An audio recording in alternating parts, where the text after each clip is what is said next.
In this video, we are going to start out by focusing on the convenient plot-driven items that originally were made to get Goku into space in the first place, the Black Star Dragon Balls. The events of this what if take place as normal, with Emperor Pilaf gathering the Dragon Balls and summoning Ultimate Shenron. Instead of Goku being wished into a child by Emperor Pilaf in Dragon Ball GT, we are going to change the whole circumstances of events and create a darker setting because Pilaf, in the presence of the dragon, as well as Goku, makes a simple yet devastating change and shouts the words in anger, "I hate you, Goku, I wish you were dead and gone forever." Wish granted. And this would work because the Black Star Dragons can grant any wish, including killing someone. And with a wish like that, we will completely acknowledge it and not only kill Goku, but erase him from existence so that in no way, shape or form can Goku ever return. This is it. The wish is granted and in a blinding flash of light, Goku dies and instantly after his body hits the floor, it disappears. His soul in the afterlife? No. It has gone forever. There is no way to bring it back. Goku never existed, but everything that came after Goku and all the differences he made still remain. It is just the character of Goku that is no longer here. And we must accept that, for from here it will no longer be called Goku's time. This is where the darkness truly unfolds. This video is partly a what if, and partly my own preference for how I wanted GT to kind of go in a fun way, which may not match yours, so I really hope to get your views and for you to share your what ifs too regarding the death of Goku from the beginning.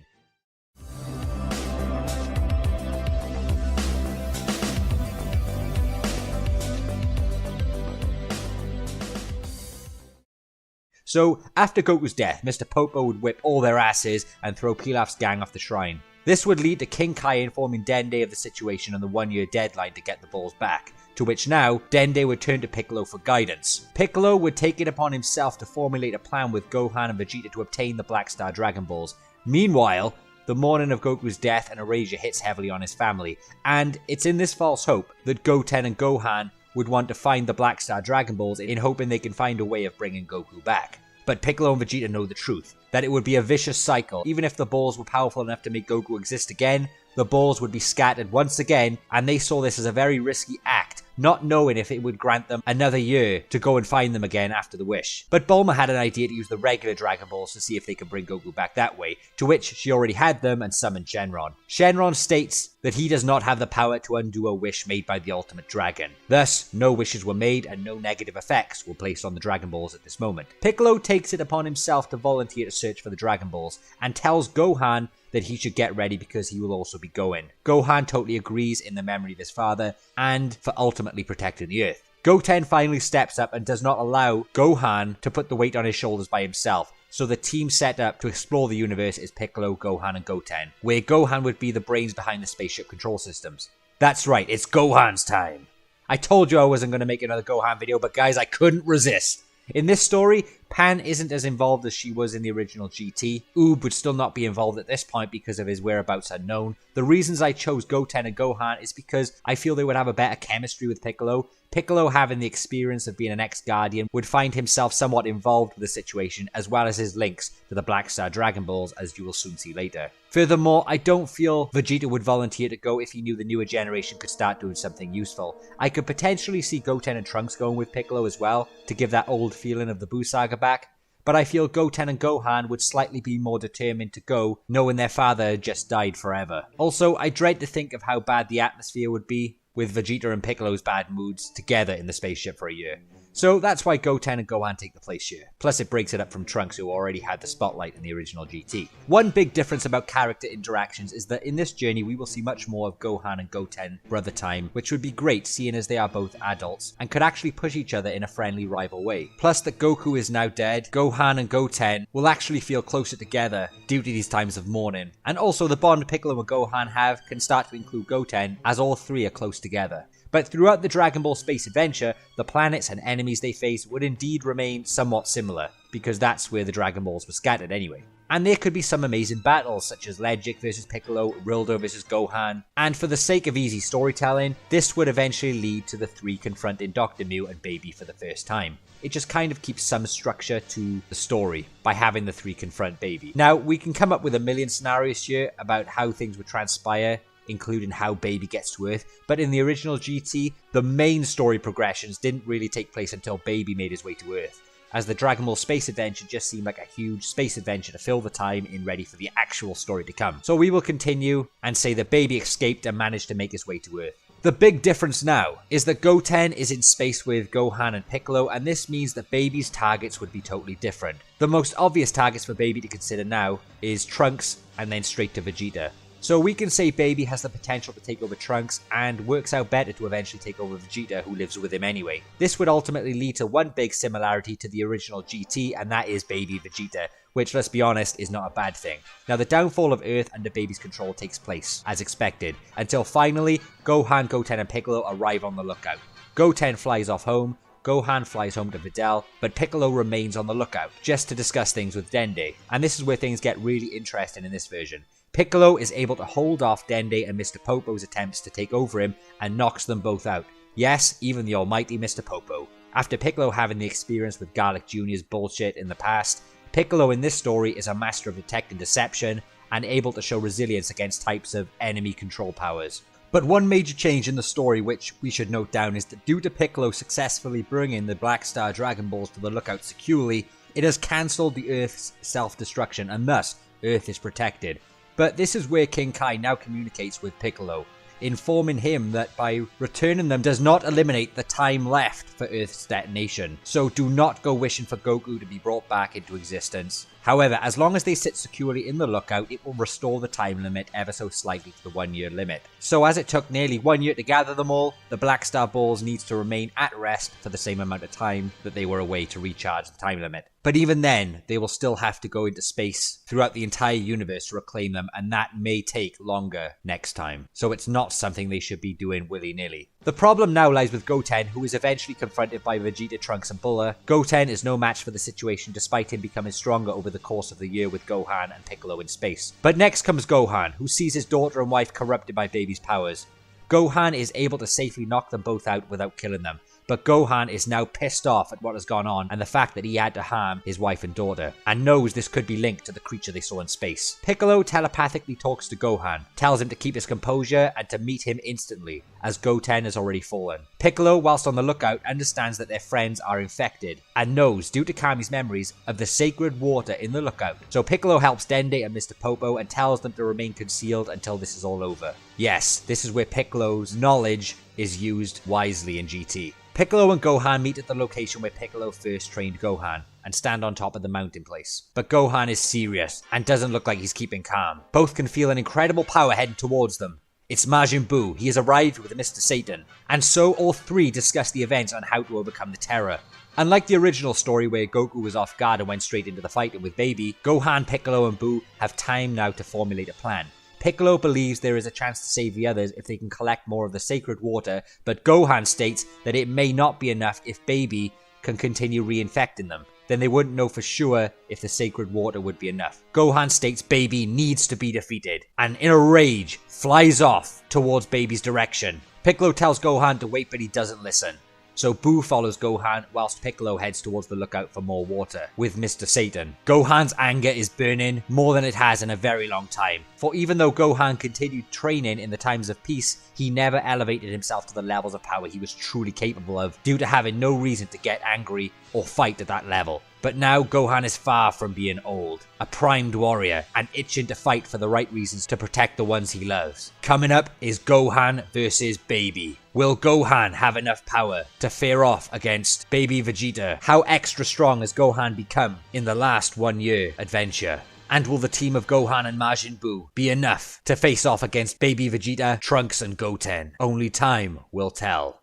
Gohan approaches his old house where he used to live, and that's where the presence of Baby can be felt. Baby anticipates Gohan's arrival, and so he and Buu land and confront Baby Vegeta, Goten and Trunks. He tells Buu that he will take on Vegeta if Buu can handle Goten and Trunks, and so Goten and Trunks attempt to fuse into Gotenks, to which Buu's memories tell him that he must intercept it or they could become extremely strong, and so Buu takes on Goten and Trunks and holds them off from fusing. Buu has grown in strength as well over the last 15 years, and is immune to Baby's control. Gohan faces Baby Vegeta, and in this new story, his training and potential will be showcased as it should have been portrayed in GT. He taps into his ultimate power, and Baby knows full well through Vegeta's memories that Gohan is the last remaining Saiyan, albeit half-human, who exists that is not under his control, and so Baby intends to carry out his vengeful act as normal, by using Gohan as the final Saiyan punch bag to show dominance, rather than Goku originally. This is a motive why Baby doesn't try the avenues to take over Gohan, due to his pride and motive. However, even if he wanted to take over him, it wouldn't be an easy task, as Gohan straight away takes the fight to Baby and actually does much better than a Super Saiyan 3 Goku showcased in the original GT. This level of power begins to interest Baby and even scare him, as Gohan's dormant power is showcasing. Gohan realizes that he's winning, but at the same time realizing he's hurting his friend Vegeta just as much. Baby torments him with this, and Gohan starts thinking about the secret water plan Piccolo had. Instead, he doesn't go all out against Vegeta. This is only Baby's first form. Majin Buu, although starting off dominant, begins feeling difficulty in fighting Goten and Trunks and their cunning techniques, as their Super Saiyan powers have actually risen higher than expected over the years and through Baby's control, and they become at a stalemate. Videl and Pan soon regain consciousness and arrive at the scene to Baby's delight. Baby tells Gohan and Buu that he will instruct Videl and Pan to break their own necks if Gohan tries to interfere with the next moment, which is Baby being surrounded by Trunks, Goten, Pan, Buller, to escalate his power to incredible heights seen in the original GT. He takes the power of the Saiyans as well as the human race. Baby Vegeta is now maxed out. This surge of power in the battle is detected by other warriors on Earth. Oob and also Tien arrive on the battlefield. Yes, Tien, because he's a goddamn role model. Oob is also resilient to the power of Baby due to him being the reincarnation of Buu. And although I'm not going to explain that, let's just say it is what it is and gives Oob something useful. Tien also isn't infected, and I don't need to explain why. Baby's power is relentless, and tells Gohan that he can continue fighting now, but he feels trapped knowing his wife and daughter and the rest of his family and friends are at Baby's mercy. Baby has the motivational edge as well as the power advantage now, kind of a replica as Buu tanks versus Gohan. Oob and Buu quickly showcase they can handle Goten and Trunks with ease, and this interests Baby, who turns his attention to Oob and attacks him, but Oob shows resilience. Fat Buu also joins the fight, taking no chances against this villain. They have to take him down at all costs. Piccolo tells Gohan and Tien that he's on his way with some of the sacred water, and he has enough for all of them. Knowing this, Gohan teleports in with Chi-Chi, Videl and Pana, and quickly knocks them out once again. Goten and Trunks are also getting up, but as they have taken heavy damage, Tien anticipates their interferences and intercepts them with a Neo Tri-Beam, and sends an incredibly strong impact to both Goten and Trunks to knock them out without killing. What a smart move by Tenshin Han. But Fat Buu and Oob begin struggling with Baby's raw power. Gohan decides to join the fight, and with all four working together, Baby starts feeling overwhelmed. Baby is meeting his match. But Baby swallows his pride of his vengeful Saiyan extinction and takes the necessary step. He finally takes over Gohan unexpectedly, knowing that Oob and Buu combined are getting too much. Piccolo arrives on the battlefield and is able to use the sacred water on Goten, Trunks, Chi-Chi, Pan, Videl and Buller, to which Piccolo tells them all to go to the lookout for safety, as it leaves himself, Oob and Buu against Baby and Gohan. 3 fighters with the resistance to Baby's effect, and they can't afford for anyone else to get infected. But the power advantage is now in Baby's favor as he has Gohan. Tien leads the rest of the team to the lookout. Oob and Buu begin to talk through their minds whilst in this distressing situation, and decide to undergo their unique fusion as it's the only chance due to Baby being stronger than both of them now. And so Majub is born, and with an even stronger Piccolo backing him up, their hope now is to free Gohan. But as the fight commences, the power of Majub just barely falls short of Baby, and Piccolo's combat skills are no match against an even stronger Gohan. Piccolo is at Gohan's mercy, and he's ready to kill him at any second. Oob tries his utmost best to beat Baby, using the skills Goku had taught him, but it's no use. The raw power of Baby's Saiyan body, with years of experience and now the amplified Tuffle powers, proves too much for even the combined power of Oob and Majin Buu. And not only that, the memories of Vegeta allows Baby to utilize Vegeta's knowledge of Goku's fighting style, giving him a very big advantage over Goku's Padawan. Baby manages to land a decisive kick to Majub's ribs, cracking them, followed by him severely breaking Oob's arm and ripping the shoulder from its socket. Baby shows no mercy. He punches Majub so hard, it sends him flying and crashing helplessly into the mountains. Baby follows up with a barrage of blasts, making the mountain collapse upon the body of Majub. If he's not dead from that, he may soon be in due time. And so all that remains is a broken Piccolo on the floor, with Gohan's foot against his neck ready to finish the job. But Baby looks down on both of them, and calls them both pathetic scum. He charges an extremely powerful revenge death ball, to which even the possessed Gohan looks startled at. And as it's thrown, the great Piccolo manages to wake up and throw his last bit of sacred water over the distracted Gohan, causing him to burn out of his possessed state. The revenge death ball moves closer. Baby intends to kill them both. Piccolo cannot move, but a miracle happens. Kabito Shin appears with instant transmission. Where were you earlier, you stupid idiot? Kabito Shin appears in between the both and takes hold of both their their arms. However, the most unexpected turn of events, seconds before the death ball hits, Piccolo hits Kabuto-shin's arm off himself and says, "Get your hands off me, Kai. This is the only way to make sure the Black Star Dragon Balls are gone forever and not be used by evil. Gohan, win." And as the death ball makes impact, the two begin teleporting away from Piccolo with Gohan screaming, "No!" Piccolo closes his eyes and smiles, knowing his heroic actions and wisdom have saved the one person who can really stop Baby. And most of all, it's his best friend.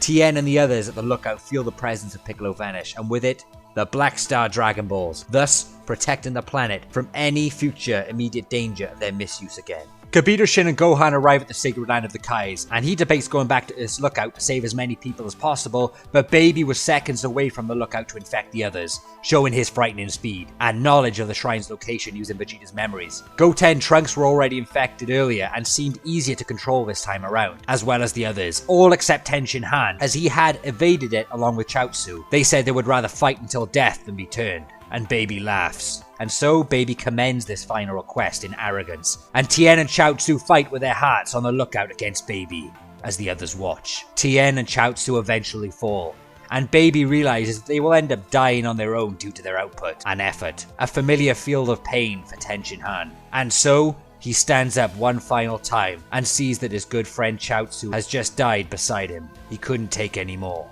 Tien begins to cry with anger, and is sick of seeing all of the pain and suffering in the world. He hovers above Baby and the group of zombies around him, and forms his tri-beam stance, aiming down. "I'm sorry I couldn't protect you, Chaozu. To all of you that are helpless under Baby's control, forgive me. But most of all, Baby, I want you to forgive me."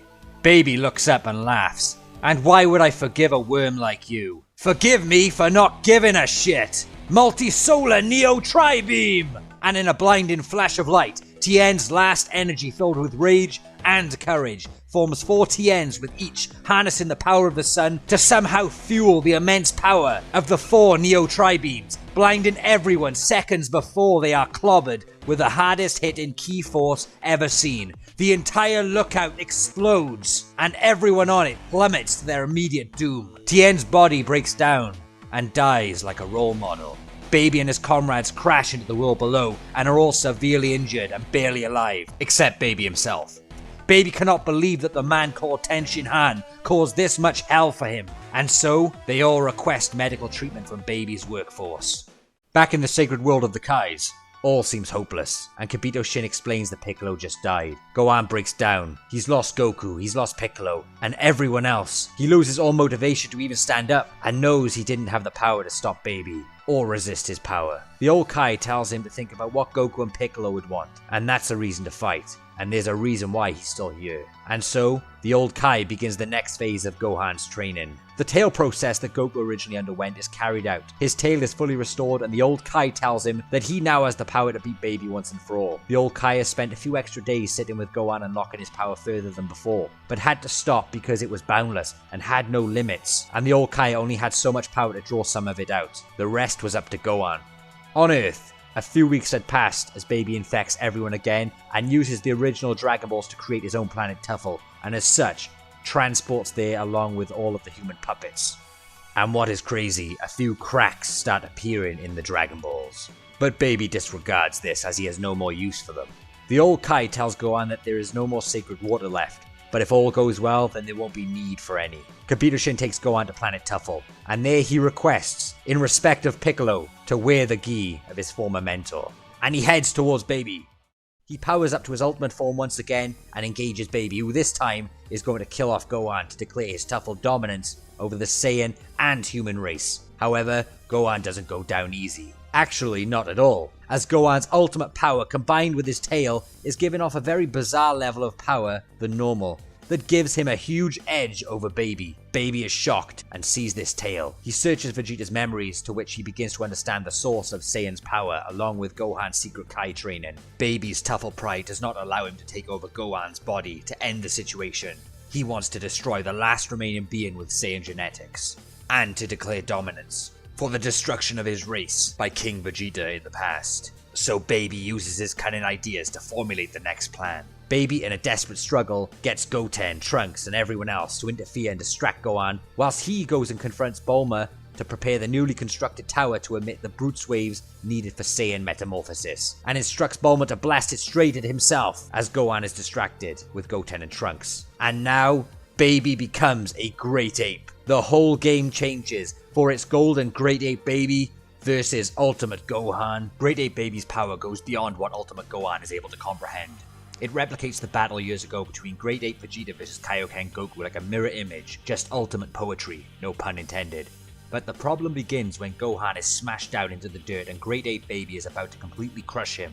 He picks him up and is about to crush him with his bare hands. He screams in pain and is filled with grief about losing everything he ever loved. Gohan suddenly hears the voice of Piccolo communicating with him with the help of King Kai. He tells him to never give up on what he's fighting for because that's something Goku would never want his son to do. Piccolo reassures Gohan that no matter if his father is gone, he will always live through you. Gohan looks past Baby's giant head trying to raise his power and break free, catches a glimpse of the Earth, and this begins Gohan's transformation, where even Baby is surprised that the Earth produced enough necessary waves to transform the Half Saiyan. Gohan breaks free of Baby's grasp and transforms into a Golden Uzaru, with an uncontrollable rage burning with the loss of loved ones and the hate for Baby. And so it's Golden Uzaru Gohan versus Golden Ape Baby, Godzilla versus King Kong on planet Tuffle. All hell breaks loose. Both seem just as powerful as each other, with Gohan's ape power being stronger, but Baby having control over his abilities to give him the edge in intelligence. If things keep going, the planet will be destroyed. However, there is hope, for a group of warriors have infiltrated the planet from Earth, the Forgotten Warriors who assembled to take down Baby and his minions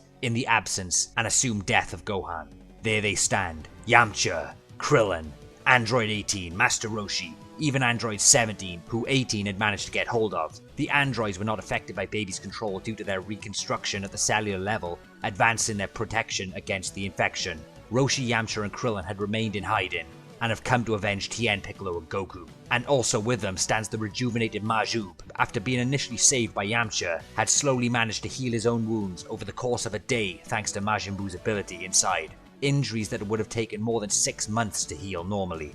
And so, the 6 of them stand ready for combat, but they are confronted by the possessed Goten and Trunks. They perform the fusion dance to create Gotenks, and ascend straight to Super Saiyan 3. And now, the 6 warriors would use their wisdom, skills and teamwork to tackle the raw power fusion of the young Gotenks. Experience versus explosive power, but the battle would soon see even the mighty powerful Gotenks fall to the excellence of the androids and Z-fighters, who had also gotten stronger over the years. Especially Android 17. Never underestimate the underdogs. They used the remaining sacred water they found at Korin's tower on Goten and Trunks, and then found Bulma, Pan and Chi-Chi and the others to bring them back to their senses too. They use up all they can for their immediate friends and family, and so they all watch from the tower at the monstrous battle on planet Tuffle between Baby and Gohan. The Z-Warriors witness Great Ape Baby gradually outsmarting and manages to overcome the brute power with his intelligent fighting. A few of the warriors fly in to help and cut off Baby's tail, but he totally has control and sees it coming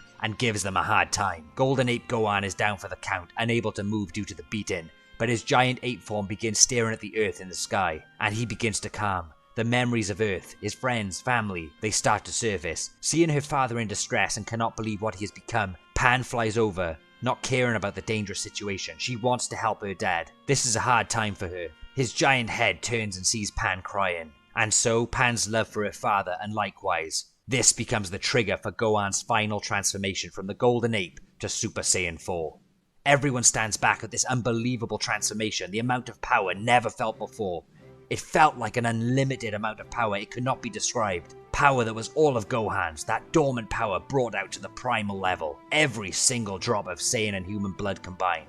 There was nothing left in reserve. And he stands there looking extraordinary, in full control, and as a fearsome red Super Saiyan 4. He doesn't even know what to refer to this form as, but the old Kai telepathically shouts in excitement, "You did it! You're a Super Saiyan 4!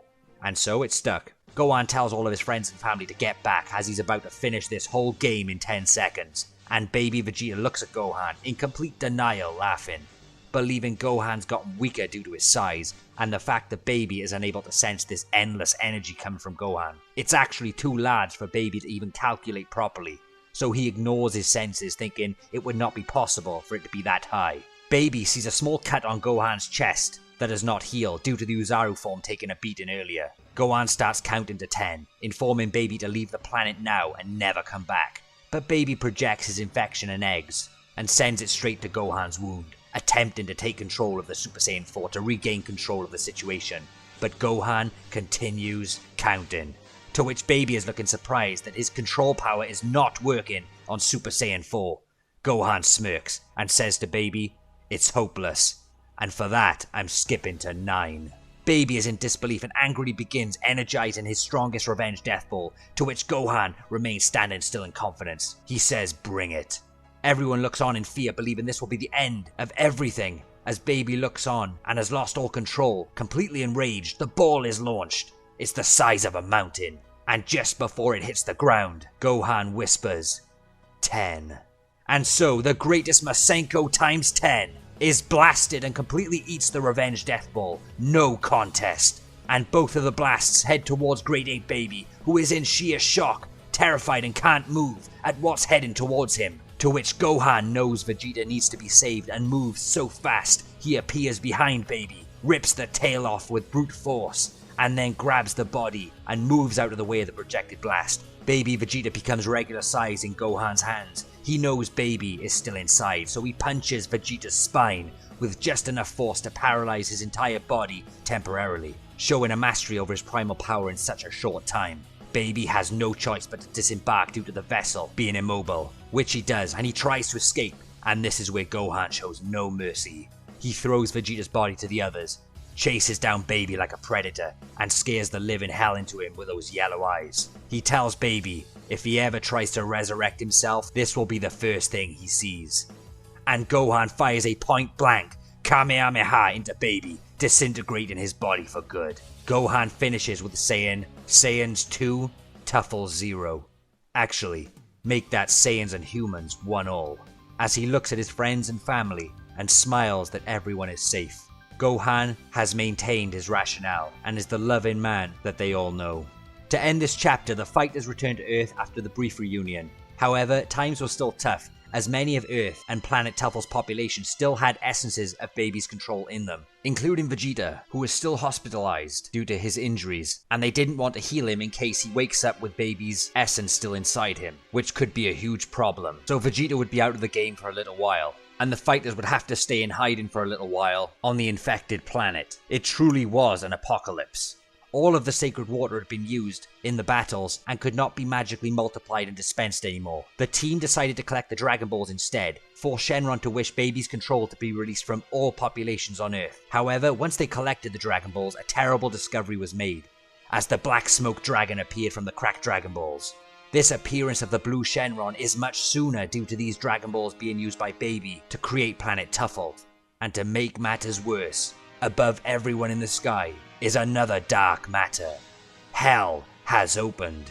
The diabolical Dr. Mu and Dr. Gero have joined forces at the exact same time that the Shadow Dragons have appeared. The Dragon Balls were gathered post-haste within 2 days of defeating Baby to try and get rid of Baby's eggs, because Dende had become a much more powerful guardian and eliminated the 1-year time it would take to reuse the Dragon Balls, hence the constant overuse of them over the years, which is the big downside of this saga.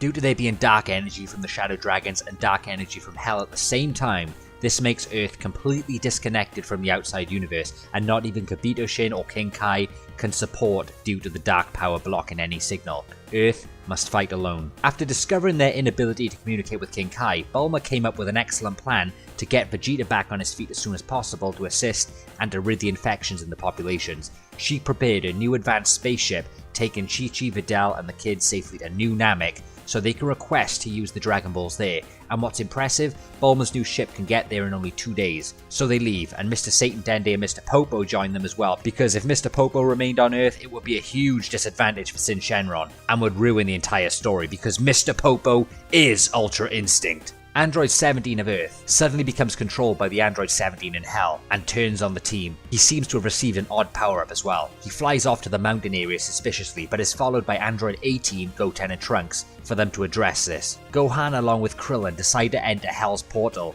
in order to take the fight to Gero and Mu, who have a similar motive to make the sons of Goku pay. Krillin goes with Gohan because they're a team. It's not all about Goku on his own this time. I mean, who goes into Hell alone, right? This leaves Roshi, Yamcha and Majub to fight against Hell's fighters, where Majub shows his powers properly and performs incredibly, taking down the bulk, including Rildo. Majub shows more determination than ever after his failure against Baby. Yamcha also smashes a few and gets his revenge on the Cyberman that killed him, whilst totally sending Nappa into oblivion with a Wolf Fang fist. Roshi jacks up and stands his ground, and Hell's pathetic fighters gradually fall to these 3 full-blooded human fighters. Whilst in Hell, Gohan and Krillin are tricked and locked inside as Jerome, Mew, and the other Android 17 escape, and they both are confronted by Cell and Frieza, and so horrible memories surface. And Cell is in shock that this man is the boy that defeated him. He wants revenge, but fails miserably at Gohan's base powers. An aging Krillin should never be underestimated though, for his strength and focus over the years have taken his body to levels unimaginable through his experience. Krillin shows no fear at the Tyrant, who killed him on Namek, and totally wipes the floor with Frieza using Destructo Disc combos and his new hard-hitting punches, showcasing his mind, body and spirit being stronger than ever. Frieza and Cell are dealt with through normal means, and are frozen in Hell. Majub, Yamcha and Roshi finish defeating Hell's fighters and make their way to Goten and Trunks. Earth 17 is holding off Goten, Trunks and 18 until Hell's 17 arrives, and they soon become Super Android 17, proven unstoppable at this point. But if the situation doesn't already look hopeless, matters get worse when 2 of the Shadow Dragons arrive on the scene after sensing the battles going on. It is Nova and Ice. The brothers have teamed up and see threats in both Super Android 17 and the Z Warriors, or the GT Warriors, whichever you want to call them. And so a triple threat match begins. Earth versus Hell versus Dragons, with the Shadow Dragons using their insane deadly teamwork to overcome the brute that is Super 17. But 17's power continues to rise. Nova and Ice intend to find a weakness. We didn't see the full extent of Nova and Ice's teamwork in the original GT, but now we can truly see that fire and ice combined are almost unstoppable. In Hell, Gohan and Krillin are rescued by the returning Piccolo, who has not only accessed Hell by blatantly being repulsive in heaven, but fully intended to travel through the portal himself to assist once he opens it. He knew they needed help this time around. Piccolo knew Dende had left for Namek, so he communicates with the Elder Guru on planet Namek to assist in syncing his powers to open a portal to Namek. After successfully opening, Gohan, Krillin and the dead Piccolo arrive on Namek like old times, and would stay there awaiting Bulma's ship to arrive in 2 days to get back to Earth. But Piccolo knew what the plan was, so he took it upon himself to gather the Dragon Balls, because Piccolo's a goddamn manager. Porunga with 3 wishes. First wish, cure everyone of Baby's eggs. Second wish, Piccolo revives himself. And the third wish, to restore the Lookout on Earth to its original form in the sky, because it was previously destroyed along with Baby's pride, thanks to the goddamn role model Ten Shin Han. Piccolo restored the Lookout because he knew if he came back to life, the Black Star Dragon Balls would also come back, but they wouldn't be in their resting place, thus making Earth a ticking time bomb once again. This is why Piccolo is the wise fighter, and a goddamn manager. So they would have to wait 4 days to get back to Earth, giving them just over a week to put the Black Star Dragon Balls back in the Lookout safely, before Earth explodes. But the question is, will Majub, Yamcha, Roshi, Goten, Trunks and 18 survive 4 days on Earth with Super 17 and the Shadow Dragons dominating? Nova and Ice have already obliterated Dr. Mew and Gero. Super 17 is on a rampage, with no one controlling him. And the Z Warriors are slowly weakening, except Majub and the stamina efficient 18. And 5 other Shadow Dragons are currently terrorizing the planet and slowly making their way towards the main bulk of fighting. When they arrive, the fighters won't be able to survive the onslaught by the Shadow Dragons. Either Super 17 will destroy everything on his own by getting stronger, or the Shadow Dragons will. However, there is one hope left on Earth. Due to Piccolo's efficient wish of freeing Earth's population from Baby's leftover control, there's a saving grace from an old friend. It's Yajirobe, who stops by Capsule Corporation to see everyone, but to his surprise, they are all out fighting, which he wants no part of, except he sees Vegeta who lays there in one of the hospital beds. inside Capsule Corp, still seriously hurt from a couple of days ago. Capsule Corp was the only safe haven for the team to go to. Yajirobe tells Vegeta that he should remember him. He was the guy that cut his tail off years ago. But it's okay, because now he's here to make amends. Yajirobe gives Vegeta a Senzu bean from his secret stash, and the Saiyan Prince is reborn, with a Zenkai boost stronger than ever. He knows and felt everything that has transpired, and his Saiyan power is surging. But feeling the presence of hell on Earth, including the dragons, Vegeta knows there's no hope to make a difference in his current state. So he thanks Yajirobe for reminding him about the tail. He snatches the 3 remaining Senzu beans from him for safekeeping and tells him to beat it, or he'll rip that terrible moustache off Yajirobe's face. Classic Vegeta. Vegeta heads straight towards Dr. Brief's old model spaceship to fly to planet Tuffle nearby, the one place he knows that has a control tower full of Brutes waves. And Vegeta knows what he must do. If there's one thing Baby did right, it's bringing back Planet Tuffle. Or should I say, Planet Vegeta. It's a pity Kakarot is not here. I'd love to see Kakarot's face when he sees that I became Super Saiyan 4 before him. I miss you, you old fool.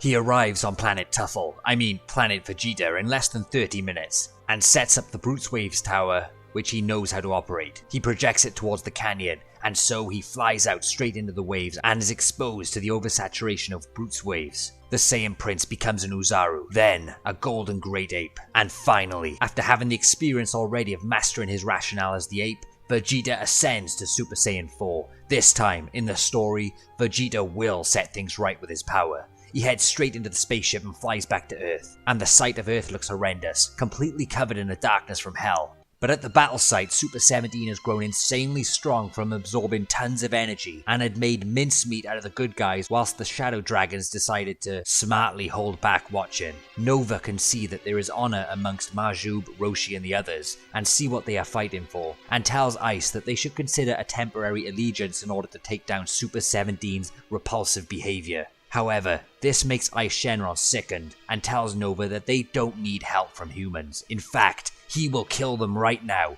Ice flies down and attacks the weakened warriors, which completely goes against Nova Shenron's code as a warrior, and Ice is about to kill Trunks with a devastating slash. But before Nova decides to take any sort of action, Ice Shenron is already dead. Ice had shockingly looked down to his gut to see a fist going straight through his spine and out of his stomach. The monstrous death punch by Super Saiyan 4 Vegeta, and at an extreme speed. Get your filthy hands off my son, dragon scum! Nova is not annoyed, as he feels the disgraceful Ice Shenron deserved that death. Vegeta is here, he is not playing games. And he splits the 3 Senzu up to give to Goten Trunks, Roshi Yamcha, Majub and 18. But Android 18 tells Vegeta to keep her half, because she doesn't tire, and she said she owed it him after breaking his arm all those years ago. Vegeta laughs, and takes the half Senzu, keeping his Super Saiyan 4 power topped up. Super 17 prepares to strike, but Nova lands next to Vegeta and tells him that this is only for the time being.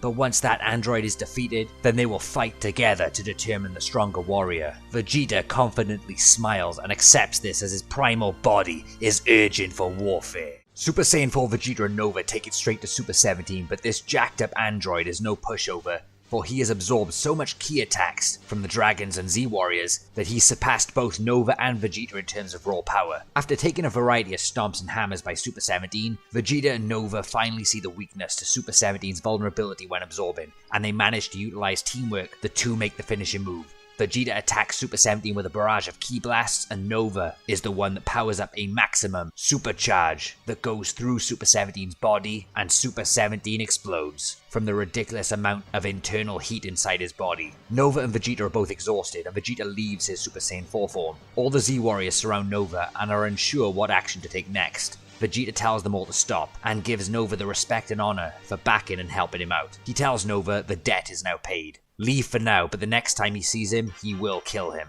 And so, Nova flies away to recover. Everyone helps Vegeta and realizes how much of a man of honor he's become. Don't look at me with those eyes! Kakarot would have done the same if he was here. And so, the 7 of them head back to Capsule Corp to recuperate, as the threat of hell was now gone. Thus, Earth could finally communicate with the Kais. Kabuto teleports in and catches up on the situation. Kabuto tries to heal Vegeta, but it's no use, as Super Saiyan 4 Warrior's power cannot be restored by Kabuto level of power. Kabuto says that he can stay and fight, but Vegeta tells him no thanks. That this is Earth's fight, for all of their sins using the Dragon Balls, and they will fix it themselves. Kabuto-Shin does one huge favor for them, and he puts his instant transmission to some use by heading to Namek to transport Piccolo, Gohan, and Krillin back to Earth, and tactically grabs Bulma and friends from the moving ship too. Everyone rests up and is aware of the situation of the 6 remaining Shadow Dragons, who are getting closer to the major cities. The dragons for some reason can't be sensed due to the negative energy shrouding the planet, but Bulla had developed a new set of dragon radar watches which impresses her mother. She gives the warriors one each. Krillin laughs and says, "Wow Vegeta, these almost double up as one of your scouters, except it's for dragons." "Oh, excuse me, Mr. Hot Pants, but this is not a fashion show." They split into teams and all the warriors step up and realize that if Goku were here, he would never back down when the stakes were this high. Bulma tells Android 18 to stay back for a few hours because she had discovered more secrets to Dr. Gero's old blueprints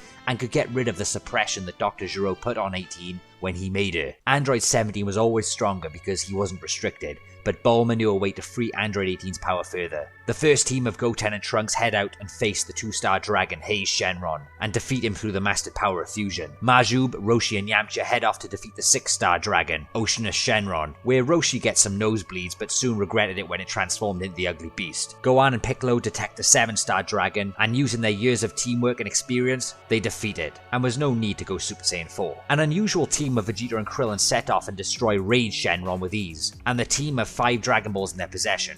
But problems lay in wait for Vegeta as soon as Rage Shenron goes down, as Nova reappears. He tells Vegeta that all obstacles have been removed, and now they will fight as warriors. Hand to hand is the basis of all combat. Only a fool trusts his life to a scouter. Without time to think, Nova strikes at Vegeta and he goes down. Vegeta powers up in desperation to go Super Saiyan 4, but he cannot! Nova is disappointed that Vegeta is not the warrior he once saw. Krillin looks confused and tells Vegeta that it probably has something to do with his tail not being there in base form. Nova will not allow any more chances and is about to kill the struggling Super Saiyan Vegeta. But Krillin sees a weakness in Nova and jumps in and shouts, "Solar Flare!" It did a lot more damage to Nova because he has a special lens that can amplify sunlight to lethal levels that Krillin analyzed. It gives Vegeta that few moments to focus all of his Super Saiyan 2 power into his fist. But in doing so, something strange happens. Whilst focusing, Vegeta's power begins rising even higher than before, and as he roars, he taps into the dormant power of Super Saiyan 3 for the first time in his life. Super Saiyan 3 Vegeta rushes the blinded Nova and directly punches Nova in the heart, pierces right through him. And there is the image of Super Saiyan 3 Vegeta with a silhouette of a golden Uzaru behind him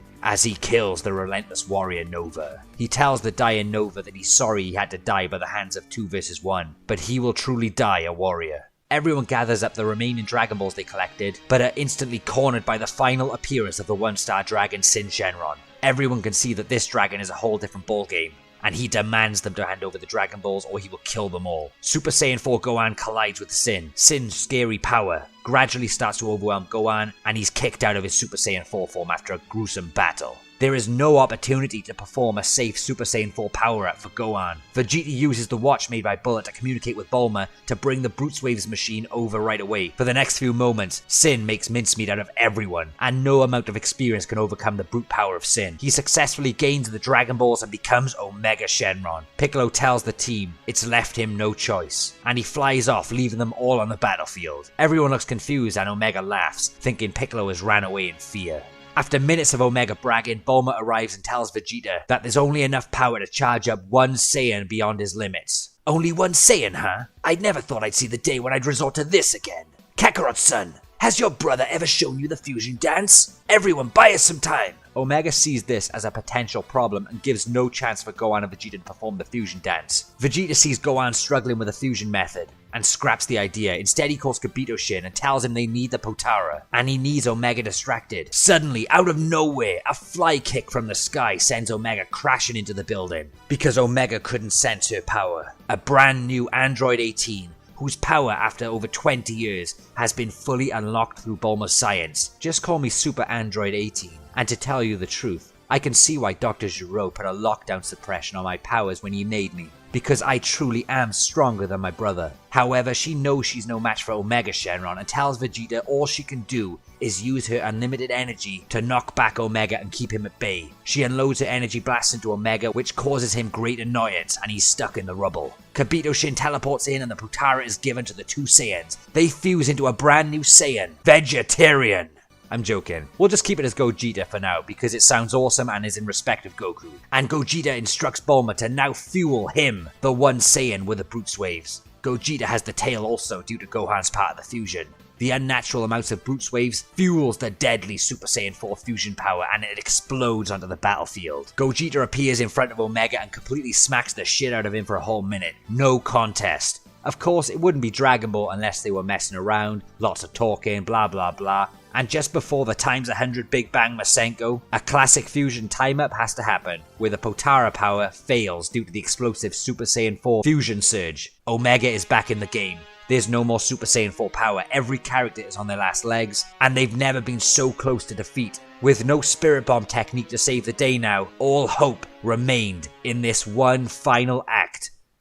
Piccolo lands next to the fallen warriors and stands before Omega Shenron. He tells Omega that he's the most powerful dragon he's ever witnessed in his lifetime, and he could have used that power for good rather than terrorize the universe. Omega laughs and tells Piccolo to line up with the others who are ready to die. Piccolo interrupts and states, "Except you would have been the most powerful dragon if it wasn't for these things right here." Piccolo throws the 7 Black Star Dragon Balls onto the floor that he just collected, and Omega is looking shocked and terrified at the magical power they are emitting. "You see, Omega, I'm the creator of these Dragon Balls. Me, Big Green, and you're just some waste product. Ultimate Shenron, arise!" And so the greatest dragon in Dragon Ball history, in my opinion, appears on the battlefield in a dominating presence, and Omega is frozen in fear at the size of this red dragon. "For my ultimate wish, completely erase the negative energy and shadow dragons from existence. Protect our planet for the last time." Everyone looks on in complete shock at what's happening, and Omega's body starts fading. He screams, "No, it cannot be." But Piccolo replies, "But it can be, because I say it will." And particle by particle, Omega finally vanishes until he is completely gone. The Dragon Balls in his chest fall to the floor with all the negative energy removed and back to their original form. "Wish granted. You could have asked for anything, and instead you chose to waste my time with a weak wish like that."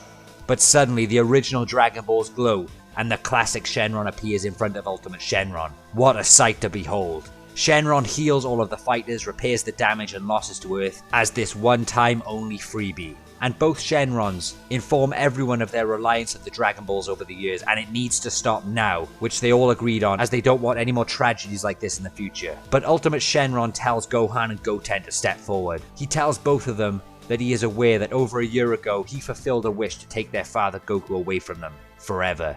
And ever since that day, Earth has been in a terrible state, and most of all, somehow he knows and respects the life Goku lived. Seeing as Mini Shenron just gave a freebie to everyone, Ultimate Shenron does the same, but he warns them that this will only last for one day. So he tells all of them to make the most of it and go and do all the things they love in life.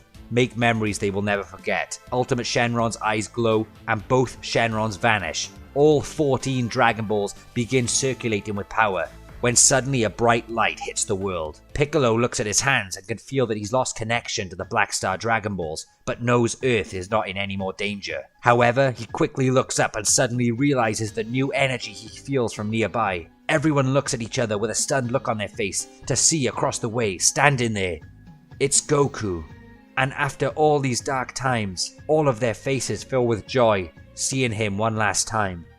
And our story of Dragon Ball GT without Goku ends here today, as for the next 24 hours, Goku spends his time with his friends and family as how we would all expect him to. This time with no interferences, no evil, nothing to stop the quality time of loving families and old friendships. The last day on Earth is the day that Goku had never felt more alive, and could finally see what was most important to him when it came to the end of the road. This time, Goku got to say his goodbyes properly to everyone, thanks to Ultimate Shenron respecting who he was, and what he's done in the world. Goku would leave after the 24 hours and would respect the original wish of Ultimate Shenron, and would ascend into the clouds, leaving the world feeling fulfilled and happy, as well as leaving a trail of a few tears on the way. Shenron and Ultimate Shenron fly alongside Goku, and in a blinding flash of light, the three of them vanish to a place nobody knows. And with that being said, thank you all for supporting this series of GT without Goku. I hope it was something you all enjoyed and will remember.